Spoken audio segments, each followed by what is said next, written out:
to share the recording with alumni who weren't able to make it.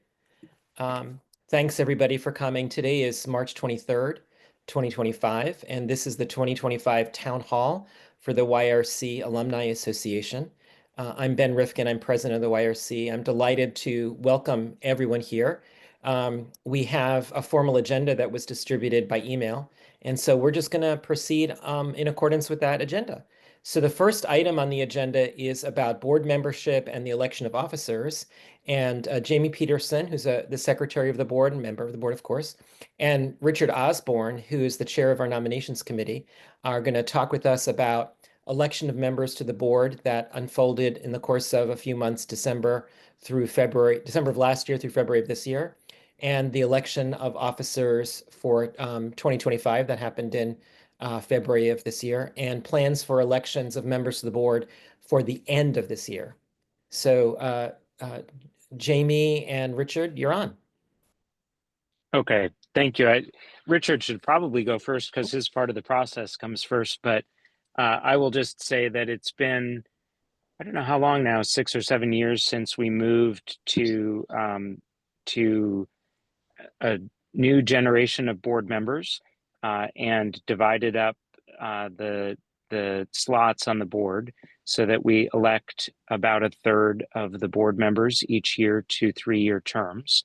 That staggering helps to make sure that there's some continuity on the board and makes it a little less daunting for the nominations committee to bring us a slate of folks.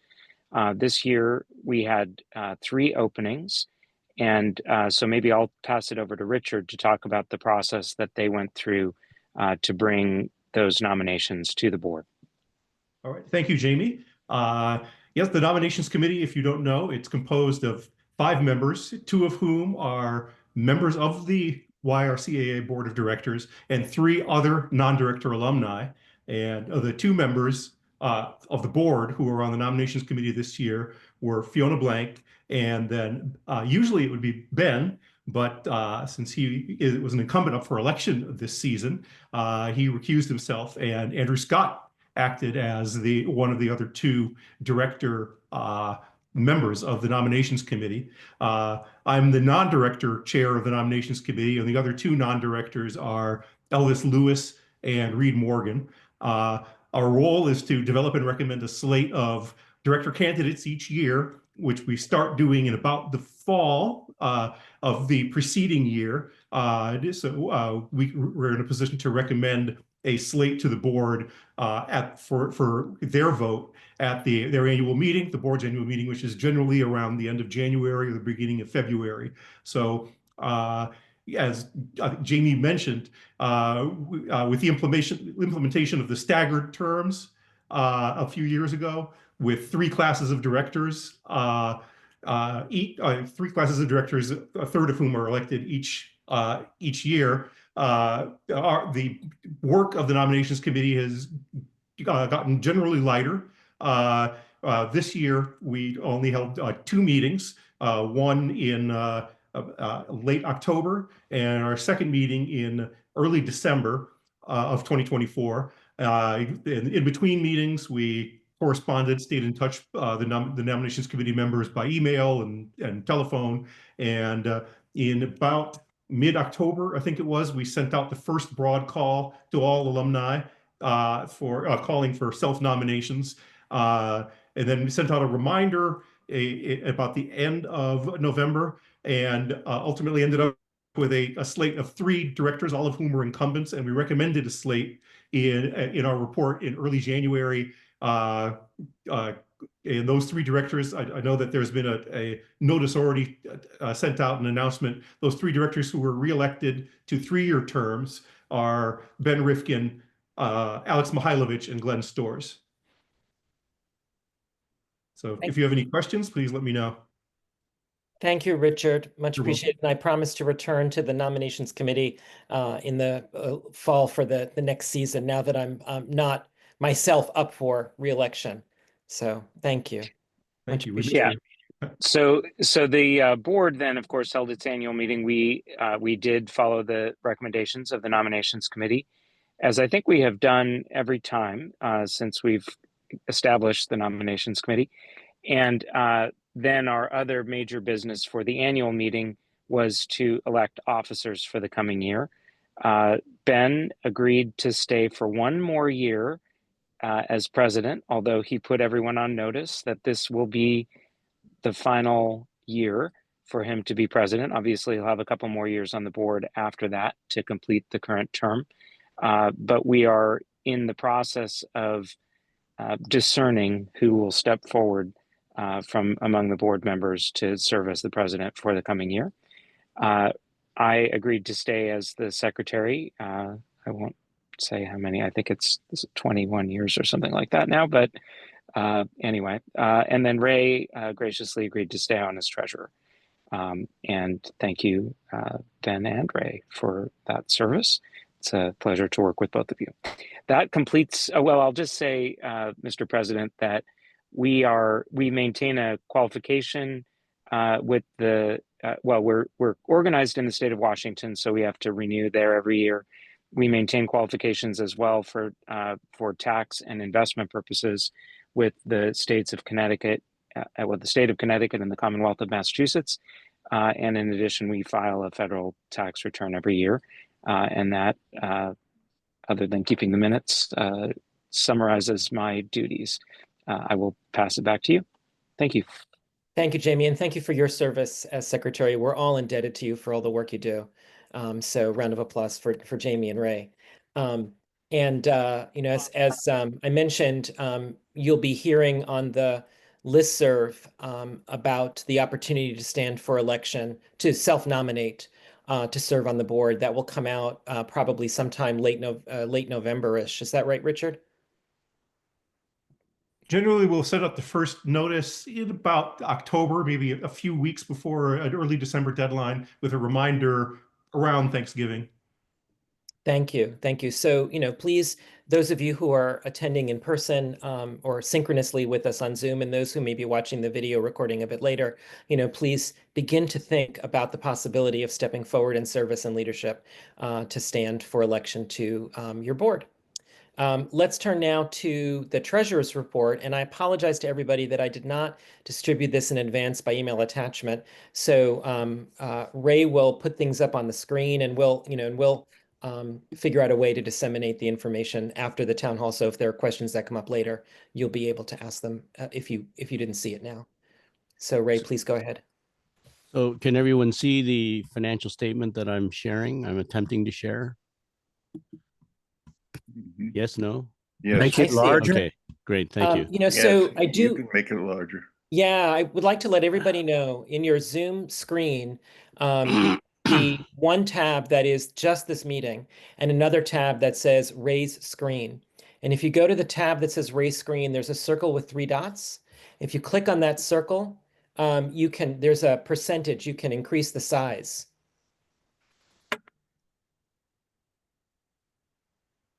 I just found this out recently. Great, great. Is that working for people? Once you increase the size, if you click on it, It's you fine, can, Ray.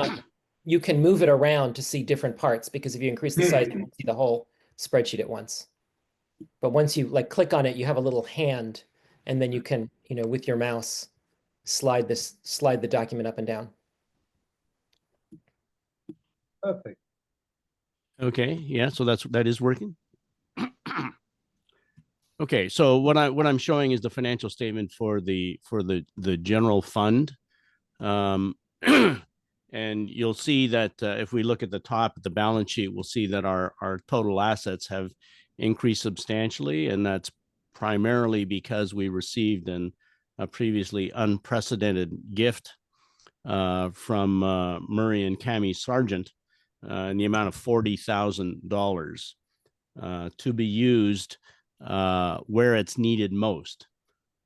So the board is considering how best to deploy those funds. At this point, about all I can say is certainly a substantial proportion of that gift will go directly to the endowment fund. We have yet to decide exactly how much. But in any case, I mean, that's a fantastic gift, and yeah, we're all indebted to the sergeants. Just again, you'll receive my written report, I guess, after this. And you know, there's the items, the particular items are that we've had quite a lot of cash flow in and out at the end of 2024, primarily related to the upcoming 2025 international tour, since people are paying for the tour, people are paying us, and then we are paying the tour provider that is called, it's John Graham Tours in Georgia. So that's been the biggest source of cash flow in and out, other than the sergeant gift, of course.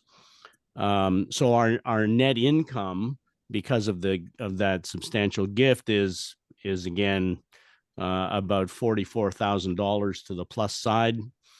And the biggest item of our expenditures, as has been the case for the last couple of years, is the funding of our online presence, which is primarily paying our contractor, who works with Lewis in maintaining and updating and populating our YouTube page, which has been extremely successful. And I think Lewis will be speaking about that shortly. Just a couple of things with respect to other expenditures, or expenditures that are actually taking place in 2025. The biggest item of expenditure in 2025 so far is that the board has authorized the YRCAA to support the current chorus members, to support 7 current chorus members to take part in the international tour to Georgia and Armenia. So we have been authorized to spend, or to provide to them, up to $8,000 on a matching basis, which is to say, as long as the YRC themselves raise at least $8,000, we will provide them $8,000. And I'm happy to say that they have raised $8,000, and therefore we will be funding the whole $8,000. And that $8,000 is being funded from income on the endowment fund. So this is, we had intended to take $4,000 of income in 2023, in 2024, and we did not. Basically, there's about $120,000. Sorry. No, okay. Sorry, there's about $120,000 in the endowment fund at present. And we're allowed to take out essentially $4,000 per year. We didn't take any out in 2024. So in 2025, we're going to take out $8,000, which is still less than 4%. So that's just the source of that $8,000 is from the accumulated income from the endowment fund at this stage. And I think that's, and the board also decided for 2024 that we would set aside a reserve kind of as savings for funding of the 75th anniversary concert. We ended up spending, around $15,000 around the concert for the 70th anniversary. And we anticipate, and the biggest single cost was cost relating to the rental of Woolsey Hall. So assuming that we will want to rent Woolsey Hall again at the 75th, and also assuming that there will continue to be increased costs for that, our intention is to set aside a reserve actually of about $5,000 per year going forward between now and the time of the 75th anniversary concert. So that is, I think, all I was going to say. Again, my written report will be disseminated with the financial statements. And there's also a separate statement for the endowment fund, which just shows that the market was up in 2024, and therefore the endowment investment income has been fairly healthy. There were very few donations to the endowment fund specifically in 2024. And I think Joe Finetti will probably be speaking about that going forward. So that's all I have to say at this stage. If anyone has any questions, please feel free. Any questions? And Louis, your hand was up and then it went down. I'll follow up with Ray later. We don't need to Okay. talk about it now. Thank you. Any other questions for Ray right now? We'll be distributing information from him, and you can follow up directly by email to him with any questions. Absolutely. The second part of this conversation absolutely has to now pivot to fundraising. And so I'm delighted to have the chair of our fundraising committee, Joe Finetti, join us. Thank you, Ben. Thanks to both Ben and Jan Dowman for comprising the rest of this committee. I'm happy to report that we've had a pretty steady stream of income from you all on this call. I recognize all of you as donors, and that we've had a pretty stable group of 50 to 60 donors every year. And we've had a slightly increased annual average donation of just over $200. So this is the money that funds our annual costs, which Ray pointed out to you, and our goal, so that we can be sure to have sufficient funds to continue the work that we're doing and to set aside that $5,000 a year that we'll need to fund the 75th anniversary concert, is to increase the number of donors. Certainly there are more than 50 or 60 people who have been active in one way or another. So our goal is to increase participation and hopefully to keep the amount donated per person at about that level. Of course, give at the level that you can. We recognize that some can only give small amounts, but participation is important, especially when writing grants. Being able to say that a larger percentage of the organization donates towards support is important. So Ray Stoll, besides that, of course, the fundraising committee is working on trying to build the endowment. One of the things that the YRC told us 4 or 5 years ago was that one of the best things that we could do for them would be to build an endowment so that they had a steady stream of income that could help pay for international travel. And as Ray has described, that has borne fruit with the 120,000 or so of principal we have now. We can expect more than $4,000 a year. But our goal ultimately by the 75th is to have 250,000 in there, so that we could be generating about 10,000 per year, so that we can really guarantee both a great international experience for the YRC and to fund other projects and educational projects that might come up. So, as Ray said, we offer just tremendous thanks to Marty Senzel and his wife for making that unprecedented donation of $40,000. We know that many may not be able to afford to make such a generous gift, but we hope that some of you will be contemplating making donations between now and the 75th, specifically for the endowment. And we do plan that in the second half of the year, we will be sending out a few class agents, as it were, to contact folks to try to remind them about these opportunities to support the group. And of course, finally, we hope that if you have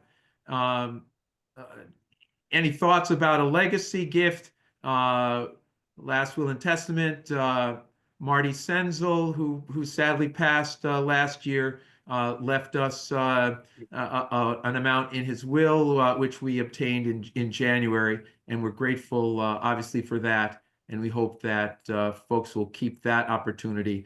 So 3 opportunities to help support the YRC: the annual giving, secondly, making a donation to the endowment, and thirdly, considering a legacy gift in a last will and testament. I think I've covered everything I need to say. But finally, thank you everyone on this call who have been regular donors. And I suppose I should be thanking those of us who are listening to a recording of this. Many of you, I'm sure, will also either have been donors or will consider doing this going forward up to the 75th anniversary. Jamie, you have a question? Yeah, thanks, Joe. Hey, I think you misspoke. Marty, you said correctly that Marty Senzel left us a nice legacy gift, but it's Murray Sargent who gave us the large gift, not Marty Senzel. Mea culpa, mea culpa. Yes, indeed. And we appreciate all gifts, large and small. It's, it really would be wonderful to have a broader base of people contributing what they can. So any questions for Joe and fundraising? Okay, we're going to go. Henry has a question. Oh. Is there a plan beyond the announcement on this call to contact more of the alums for contributions? Well, yes. I mean, we contact pretty much on a quarterly basis via email, but the plan is to have personal folks reaching out. And if anybody who is listening to this right now is interested in being a class agent to contact those who you have a personal relationship, perhaps during the years that you were in the chorus, please contact me. I'd be very happy to receive that assistance. Is that answer your question, Henry? Yep. Thank you, Joe. Thank you, Henry. Other questions for Joe? Okay, thanks, Joe. Thank you, everybody. We're going to go a little bit out of order on the agenda because our representative from the Yale Russian Chorus, Campus Chorus, may have to leave. We'll have to leave a little bit early. So let's hear from Abraham Payne, who is president of the Campus Chorus now. Abraham, you're on. Hi guys. We've had a very exciting couple of past months. I think one of the most notable things there, as Lewis has talked about in emails and such, and there's been an account from Russia that posted a video that's gone over, I think, 1.7 million views now. And on our end, for the on-campus course, that has increased our follower count by over 1,600 in the past month alone, as well as, yeah, over 10,000% increase in engagement. So we're kind of really blowing up on the social media sphere. It actually has pushed our primary demographic now to Russia, St. Petersburg and Moscow, obviously most notably. So not necessarily how we're kind of seeing how much this is going to reflect on campus, especially with recruitment efforts. I think just seeing a higher follower count was, it's meaningful to people trying to join new clubs. It helps legitimize us to the Yale campus a little bit more in the modern era. Additionally, we just did the spring tour in DC, which was super, super successful. We performed at a few venues, and one of our biggest takeaways from that tour was donations from people at concerts is a completely viable way of doing things. We were a little bit worried about doing non-paid concerts in terms of the time and the cost, maybe not necessarily giving the best results in return on investment, but we're really happy to announce that we've received over $1,000 in cash donations and digital donations alone from 2 concerts. So that's kind of shifting the way we're going to be booking some concerts recently. In addition, we have over 5 concerts throughout the rest of the semester. We have about 2.5 concerts a month for the next 2 months, which is going to be kind of a wild roller coaster for us. But yeah, and then other than that, we're also working on elections for next year. We're starting to get the ball rolling on officer positions, as well as summer tour, making sure all of our tour members know all the repertoire that we haven't necessarily practiced. A lot of the English music, of course, has been our concern this past month. Great. Thank you, Abraham. Questions for Abraham?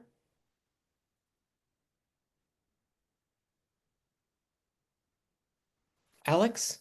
Yeah, Abraham, what's the latest news about scheduling the concert at the end of the semester?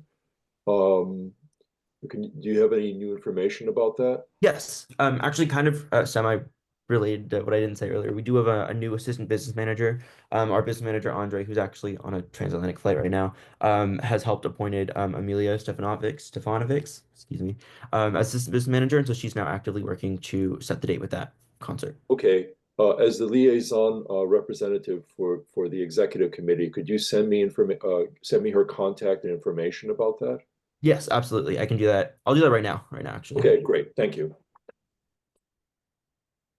Our goal at the end of this semester is to establish a new tradition of a concert at the end of the spring semester where we welcome the graduating students who will be leaving the Yale campus into the ranks of the alumni. To get that going is an annual tradition. Alex, thank you for your work as liaison, and Abraham, thanks for helping create that new tradition that I suspect you might be participating in a year's time. Yeah. I'll try to come, but I can't guarantee. It'll depend on the date, of course, in part. But let me know, Abraham. Okay. And we'll be sure to find some alumni who can make the trip for the date for the concert. So thank you. Any other questions for Abraham and the campus chorus? Okay, so we're gonna go back in the agenda to hear from Lewis on 2 topics. First about the summer tour plans, and then secondly about social media. Lewis. Great. So let me share my PowerPoint here.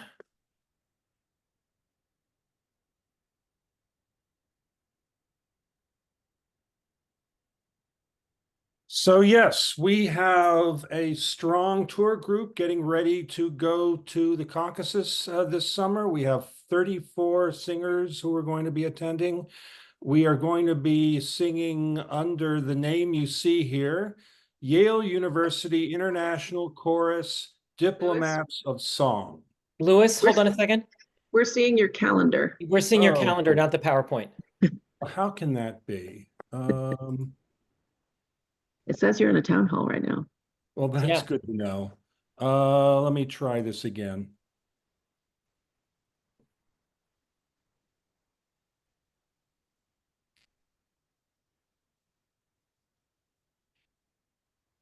Can you see me now?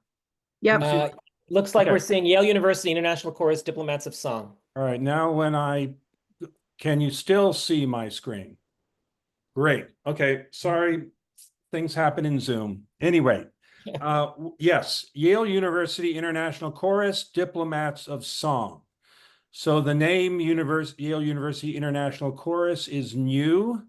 We found that Russian in the name was problematic. Russia is controversial. Groups in the Caucasus were reluctant to sing with us, and we understand their confusion. So international made more sense. And the other part of the name, Diplomats of Song, is not new. In fact, many of you may recall that the Wall Street Journal referred to us by that name. And we've got very good response to that name, by the way. People understand what we are doing and why we are doing it. And so we've got a full set of concerts lined up, and we have collaborating choirs planning to sing with us both in Georgia and in Armenia. And we're very excited about that. We recently met up with the campus chorus that was getting ready for the spring tour. And so we met together and rehearsed and actually recorded a few numbers. This photo was taken at St. John's Lafayette Square, opposite the White House. If you go onto the YRCAA YouTube channel, you will hear the first the recording of Ach ty Steppe Shirokaya that we did there, and came off very well. You see Steve Lipset up front. Steve, Ray, and I are going to be leading the chorus through this tour. I'm going to be focusing on the Armenian stuff, and Ray will be focusing on the Georgian stuff, and Steve was going to be covering the smorgasbord of other music that we are going to be presenting.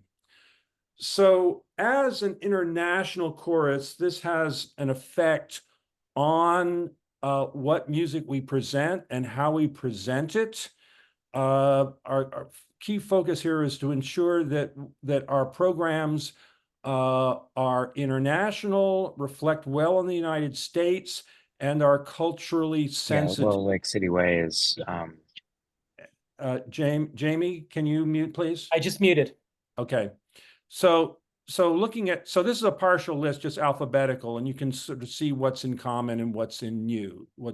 So as in previous international. Louis, can you slide the PowerPoint a little bit to the right where the left margin is hidden? Well, you know what? I did that myself. I'm sorry. Okay. That might have been my zooming in, so to speak. I apologize. Yeah. All right. Now we see the calendar. Okay. Got it. Okay. All right. So as in previous tours, we've got a substantial English language program, Russian music, Georgian music, Ukrainian music. We brought back bandura, or zyabiya banduru, as the Ukrainians refer to it. We have Church Slavonic music that we make sure we present in a way that's appropriate to the nation where the music is sung. So, for example, we are now singing Blažen muž in Ukrainian Church Slavonic because, of course, Kiev is part of Ukraine. We have some new Armenian music, as well as Old Armenian, which is what's sung in the Armenian Orthodox Church. When we got together in Washington to rehearse this, it's all coming together very well. And so I think it will be very well received. On social media, I'll just share one slide with some vital statistics.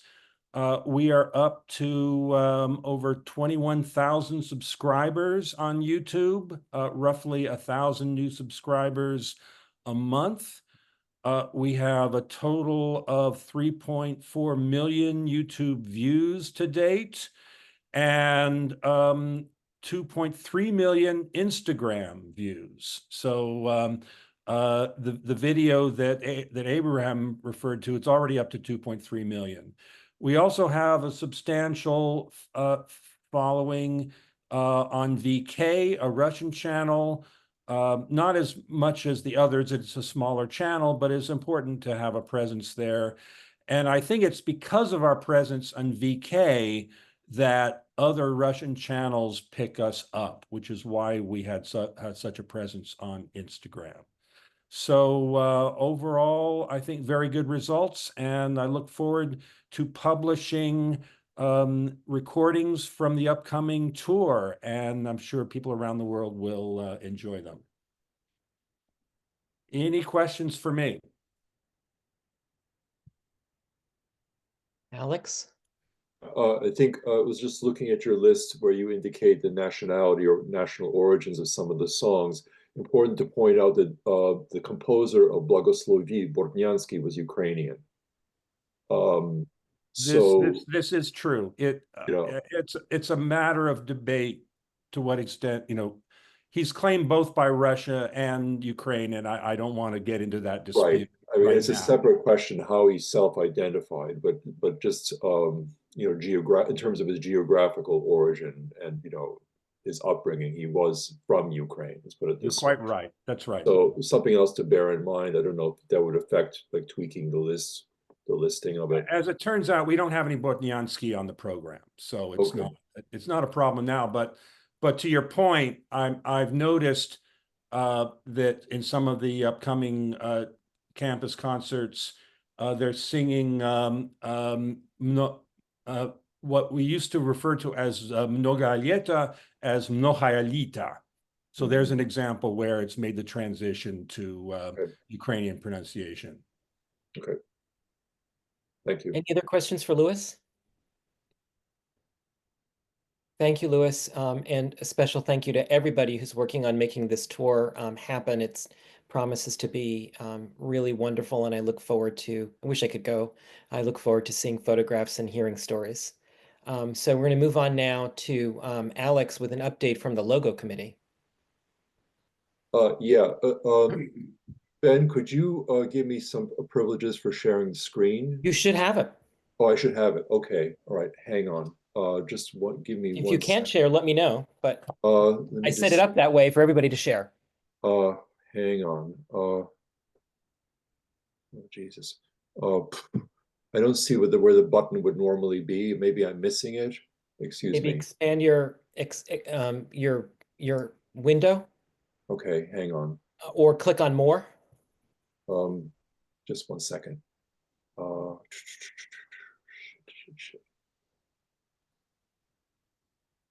sorry, I'm all thumbs today. Full screen. Okay, hang on. Yeah, more. Okay, just one second.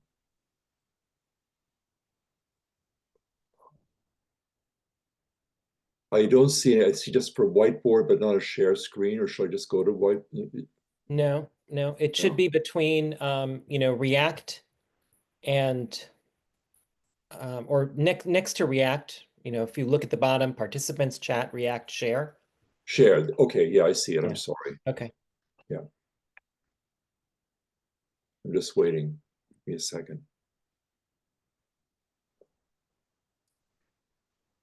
And while we're doing that, Abraham, before you have to skedaddle, do you have a date yet for the fall concert? For the fall concert, no, not yet. Okay. If you could work on that and let us know. So this concert, just to remind everybody, won't be one of the big Woolsey Hall ones. Abraham, in terms of, whether it's Patel Chapel or some other venue, so that we can get the date and plan to recruit alumni to join you and make a good showing to help you recruit, as we did this past year. Yeah, can everybody see this now? It's coming in. Right now, it just says you've started screen sharing. But it's a black screen with white text to tell us that you're starting to share screen, but we can't see what it is you want to see. Now we see it. You see it now? Okay. Uh-huh. All right, good. All right, let me just walk through the conclusions that we came to. So, I'm sorry, just one second.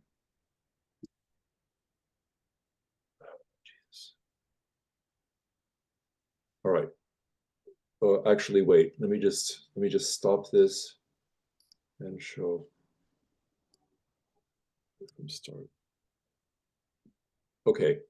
So I just want to walk you through the discussion we've had, which is really a process of elimination.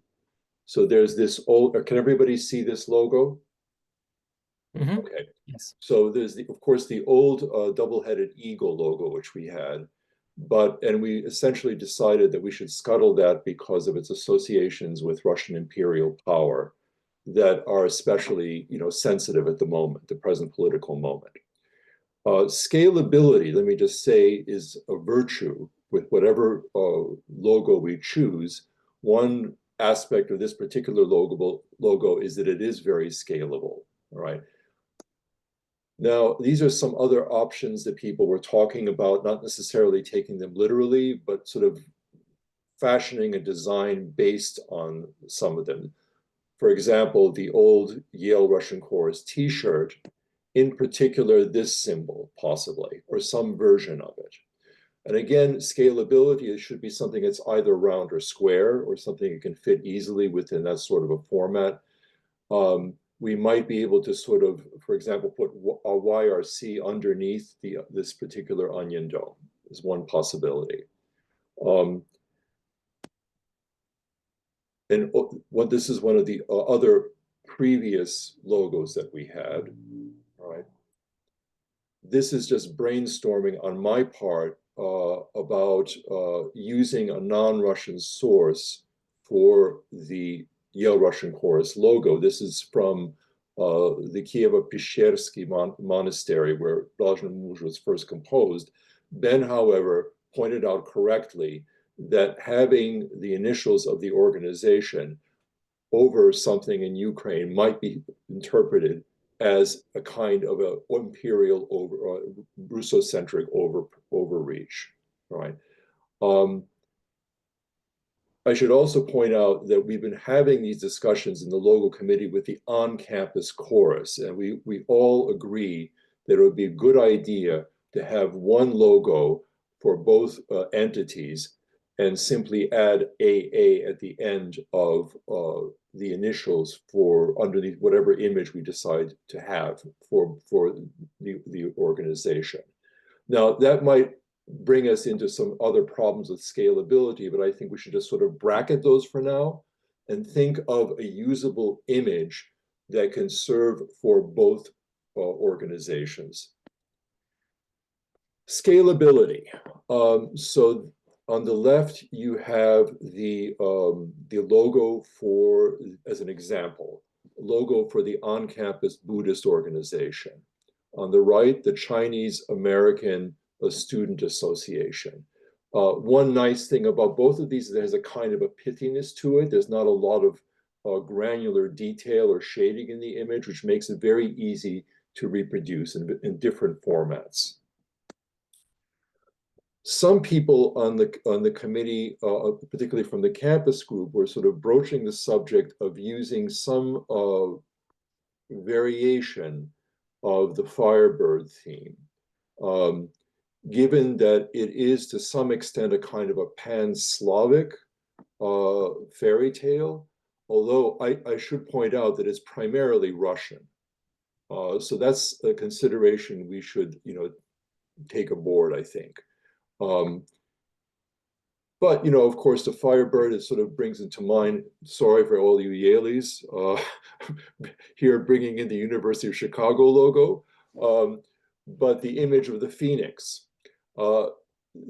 One might think of the Firebird motif in a sort of more flexible way, that is consonant with, say, global myths of regeneration and vitality. I'm obviously not suggesting we use anything similar, palpably similar to the University of Chicago logo, but one virtue of this, as we see, is that the way in which it's like very compact and clear cut, it has almost this sort of woodcut quality. And the only reason why I'm mentioning that particular formatting is that, again, it would be very easy to print and it kind of impresses itself on the eye immediately. Right, so no chiaroscuro, very little shading, just sort of strict outlines of shapes that are immediately eye-catching. And that's pretty much it. So I can stop share now and we can have I'm very interested to hear what other people have to say. Please, comments. Questions?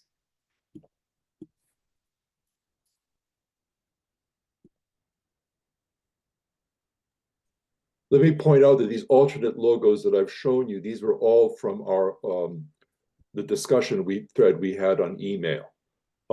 So these are not my ideas. These are basically, except for the University of Chicago one, which I had sort of submitted myself in the discussion we were having, as kind of an interesting example. Obviously, if we decide to go down that route, we would make it very different. But, anyway. Yes, Jan? Okay, can you hear me? Yes, I can hear you. Very interesting and very different, aren't they, from each other? A personal view, you mentioned the one with the Kievo-Pechersky Monastery. Mm-hmm. The overprint was too much, you said, the overprint. But couldn't you make the YRCAA smaller and below? Yeah, we could do that easily. I think, just personal view. I mean, yeah, no, we could make just for clarification, Jan, you're talking about the acronym of the organization, whether it's YRC or YRCAA. Are you talking about if we are speaking of the alumni organization, whether or not the entire all 5 letters will fit under the image? Is that what you're talking about? Oh, I saw the 5 letters were just too big. I mean, yeah, no, those are just details. We can easily deal with that. We can scale it down. I think that's not the most significant aspect of whatever choice we make. The choice we make would have to, the tricky part is the particular visual symbol that we're going to use, right?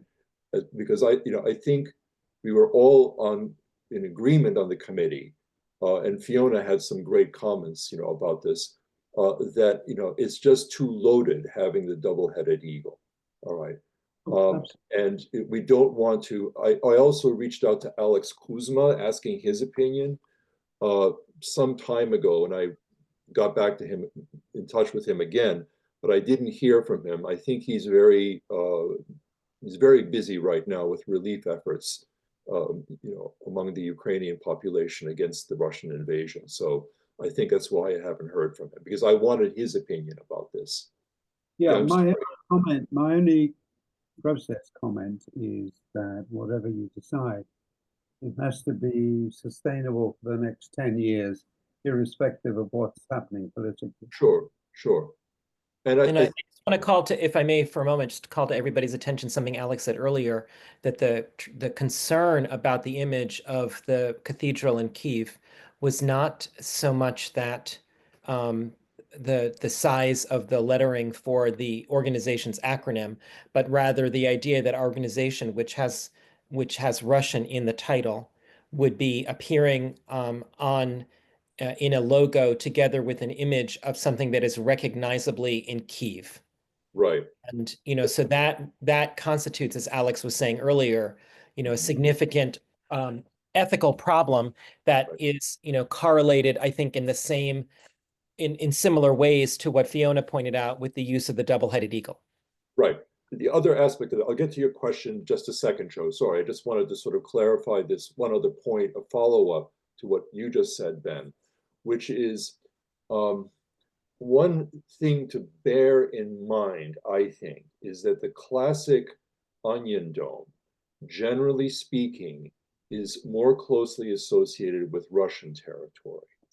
Not that you don't find that design in Ukraine, you do, although it has a different stylistic inflection. It tends to be a little bit more in structure.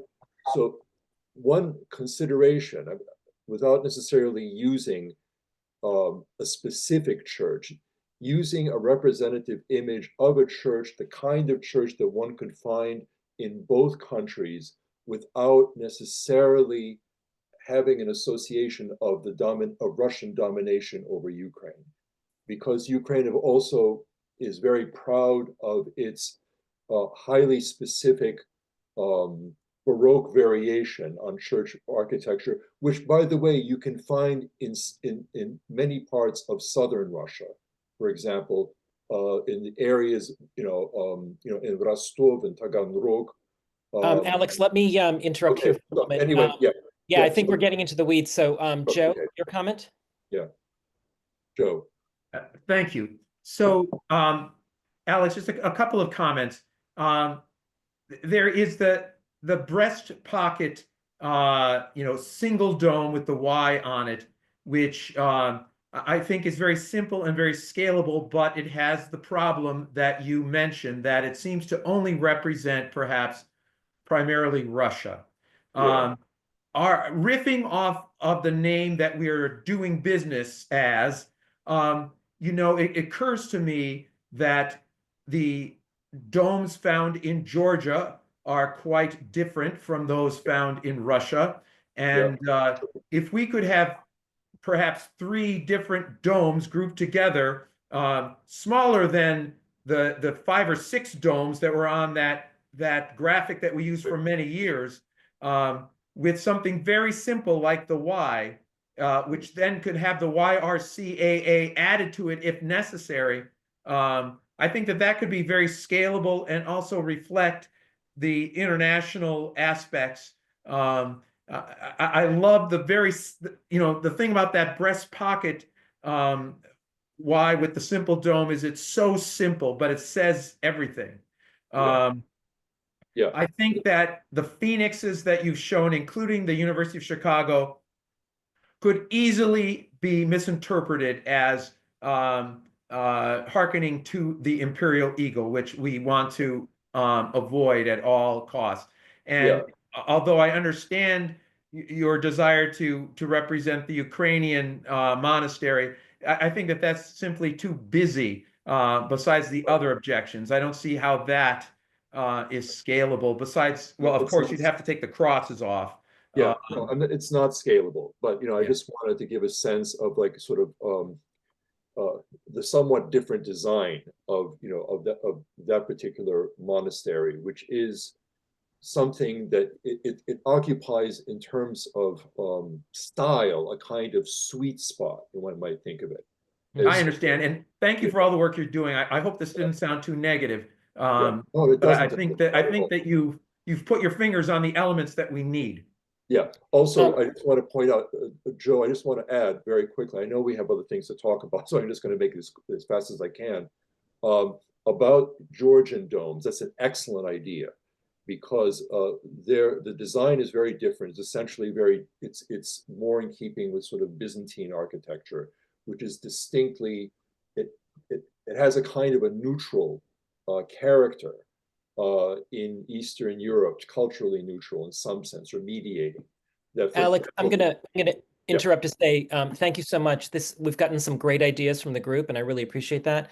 I think the next step is going to be for the logo group, which consists of people on the current campus chorus and among the alumni, to take these ideas and come up with some concrete proposals that we can circulate by email to get feedback from the community before we decide. Okay, fine. Okay. We'll do that for the next meeting. We'll have that ready and ahead of time. Yeah, right. Meantime, and we'll send it to you, in advance. Yeah, well, I don't think that we need to wait for the next town hall. We can just, send out the information by, email with a link to a website with the images or something like that. So we'll be moving forward, and I just a special and a big thank you to everybody working on this project. I think it's been terrific work, and thanks to all the great ideas. For those of you who are listening to this recording asynchronously, if you have ideas that you'd like to share, please do share them by email, either with Abraham, the president of the campus chorus, or with Alex, who's a member of the board of directors serving on the logo committee as well. So thank you. And Alex, do you have something else you want to say before we move on? I don't. I just wanted to thank everybody. Thank you for your patience. Yeah, absolutely. Great work. So we have just one more item on the agenda before we open up for any questions and discussion, and that is very briefly just to let you know about planning for the 75th anniversary. So my thoughts about the 75th are the 70th was great, and the 75th has to be even greater. We're planning, in case you haven't done the math yet, that the 75th anniversary will be sometime in September of 2028. And the time for us to start that planning somewhat aggressively will be in the beginning of 2026. So this is one of the reasons that, as Jamie mentioned earlier, I'll be stepping down from the presidency in late January, early February of next year, so that the person who steps forward in leadership at that point can lead us forward to that wonderful, wonderful concert scheduled for sometime in September of 2028. We'll be reaching out in late 2025, early 2026, asking for alumni to participate in various aspects of the work that we'll take on in order to create a smooth process for everybody to get to New Haven, be ready to rehearse, ready to perform, and enjoy one another's company and the fabulous music that brought us together in the first place.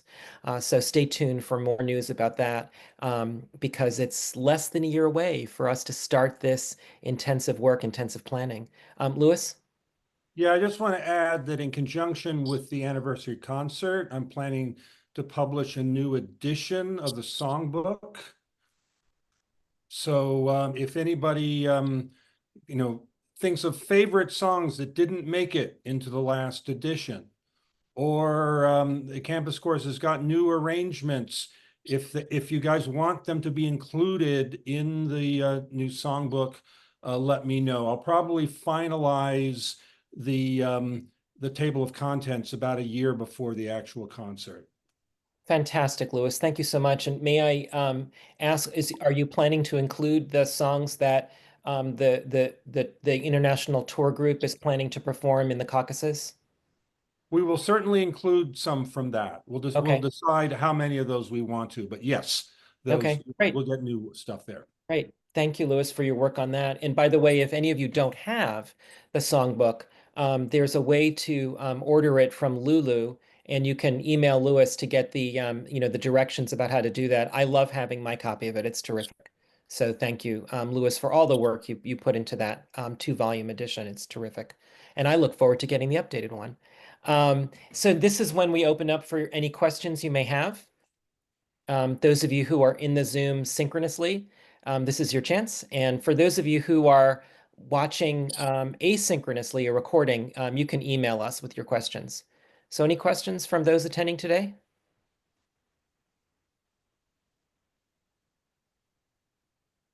Okay, well, thank you. Thank you everybody for coming. Thank you those of you who are watching asynchronously. Any questions that may come up, you know how to find us. Just go to the yrcalums.org website and you can be reminded of who your officers are and members of the board. You can reach out to any of us with any questions. We're happy to talk with you. Please stay tuned on the YRC announcements listserv for information about concerts that might be in your area. And also just to be alert that the Campus Chorus is now going to be stepping up to planning earlier for its traveling tours. And I think that there's a plan to consider spring break next year in the Chicago area. Is that right, Abraham? I have not heard of this. No one's told us. Okay. Okay. I can't confirm that, but maybe. Okay. It depends. Also, our tour managers next year we're electing within the month. So okay. All right. Get some more Sorry to solid put you on the spot. No worries. Let's just assume that the never been. campus chorus is going to be touring and going to be looking to connect with alumni for helping to arrange concerts and host days and so forth. So the YRC is reconnecting with the world, and we're alumni are delighted to see it. So thank you everybody for spending this hour with us. Really appreciate it. And you know how to find us. So please do with any questions, and especially step up if you're willing to serve as a class agent for the fundraising effort or to contribute. We are ready to take your money at any time. Thanks everybody, and bye-bye.